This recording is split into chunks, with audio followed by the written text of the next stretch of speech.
Hey everybody, Grandmaster Ben Feingold here with a recap from round 6. We had a good round today.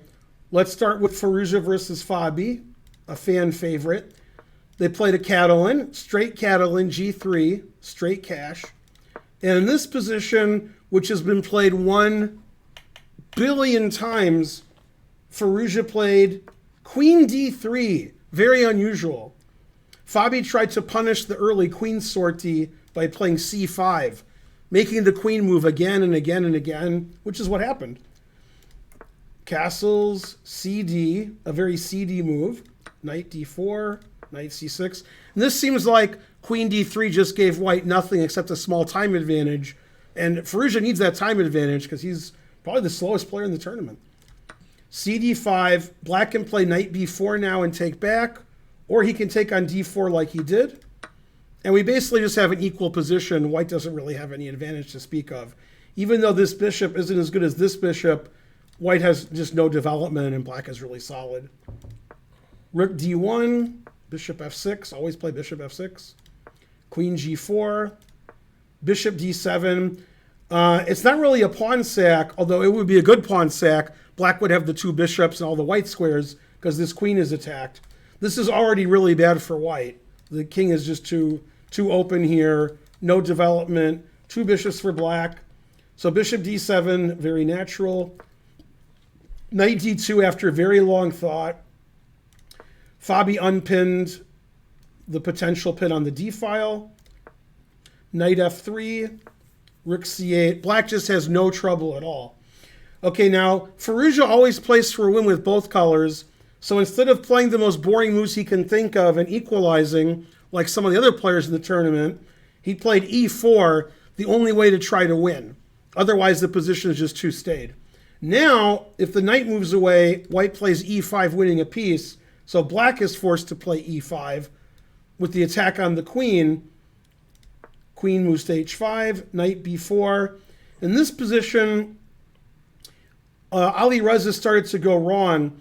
I was explaining to the crowd how this bishop became the good bishop and this bishop became the bad bishop once e5 was played, and then Alireza traded off the bad bishop. So bishop g5 didn't make any sense to me. We're still in the drawing zone, but that's not really a move that would make a lot of sense to me.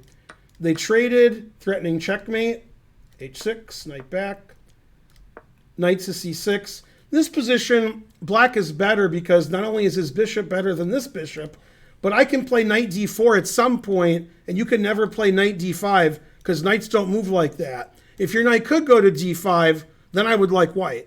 But, okay, you can't do that. So basically, white is tied down with this knight on f3, stopping knight to d4. And this position should be a draw because it looks pretty equal. Queen on h5 is a little suspect. It's a little trapped. But there's no way to win the queen, so it should be okay. In this position, Alireza blundered, but I don't blame him because it was very difficult to see. He sacrificed the exchange, always sacrifice the exchange. He'll probably blame me on Twitter now. Queen takes, bishop h3. Now, of course, the point of the exchange sacrifice was not to sack the exchange, it was to trade bishops. The bishop on g2 wasn't very good, blocked by everything. He thought the queen would move, and he would take the rook on c8 with an equal position. But there's a very nice tactic here, which Fabi saw, f5. And the idea is if bishop f5, which is the best move, then queen to e8. And you don't have time to win back your exchange, and black's up the exchange for a pawn. And the engine says black is winning. Firouzja obviously upset that he missed f5 and queen e8. Really nice idea. Played e takes f5. Not a good move. And he basically just fell apart. Rook e8. And we don't really have enough compensation for an exchange here. Doubled pawns. King isn't so good. This knight's still better than this knight. This knight can be dislodged by e4. My knight's coming into the center. Your knight's going to have to go to the side, which is what he did before e4. Preemptively, rook d1 attacking the queen. Queen f7. Doesn't want to trade queens into the lost ending. So he retreats, sacrificing his a-pawn. Knight g6. And queen b3, excellent move. And in this position, Fabi played the only good move. When Fabi played rook f7, he had to watch out for bishop g4 to h5, skewering his rooks on the diagonal, but he played the really nice move e3. The tactical justification, if bishop h5, skewering the rooks, I take on f2 with check. Your queen is attacked, so you have to take with the queen. Now your bishop is stuck defending your rook, so I can play rook takes f5. If you take my rook on e8, I take your rook on d1. That's fair.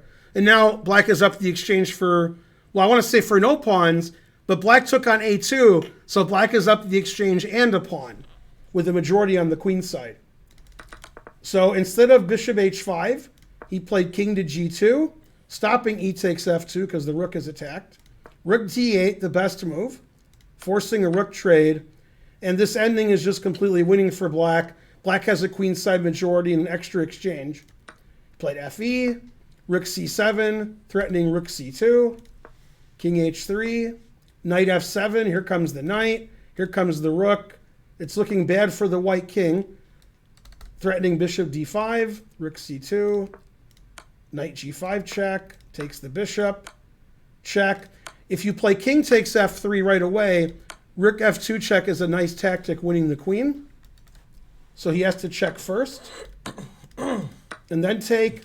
If he plays knight g6, threatening mate, black has more than one way to win, but queen c4 is the quickest. Queen c4 check. You can't play king h3 because I have this mate. If I don't want to mate, I can win the queen with knight g5. King h5 is also terrible. Rook takes check. So you have to play king takes knight. Queen check. King has to move up. It doesn't matter which square he moves to. We play rook check. Queen check. And we're winning the queen at least. We probably have mate also. But winning the queen is enough to avoid doing this. So instead of knight g6, he took the knight. Queen takes b2. Black is up the exchange, and black's king is actually safer than white's. If black gets to play rook f2 check, and this knight's done on f4, white's going to get checkmated. For example, we could play knight g6 again. Rook f2 check. I don't know what to suggest. King g4 gets mated immediately. Queen check. Rook takes h2 mate. Next move. So we have to play king e4. Queen b1 check. You can't go to the d file because rook check wins your queen. And if you go here, at the very least, I can do this and win your knight and win your queen. And so you have to play queen d3. And the ending is easily winning, of course. And white's down the exchange in a pawn and two passed pawns. So knight g6 never works, threatening mate. He played queen e8, threatening a perpetual. Queen f6, stopping all checks. And he was just wrapping it up. Got the wrap it up button. Wants to trade queens. Wants to play queen d1 check, which leads to winning of a knight and then mate. Queen a4, stopping queen d1. And after queen a4, he resigned. Every move wins for black. The simplest win is h5 check. If king g5, queen d8 check leads to mate. Queen d8, a really nice retreating move. And if knight takes h5, queen e2 check wins the knight. So probably black would have played h5, but every move wins. So instead of waiting for Fabi to move, Alireza resigned here. A nice win for Fabi, especially with the black pieces. And a poor loss from white from Alireza. Rook takes d7, a blunder, missing f5. And even before that, played sort of slow, didn't get any advantage with white. And Fabi had no trouble that game equalizing and then winning the game. Thanks for watching the recap here on YouTube. You can also watch the live coverage on Twitch at twitch.tv/GMBenjaminFeingold. Don't forget, Friday's a rest day. I'll see you guys Saturday for round 7. Bye.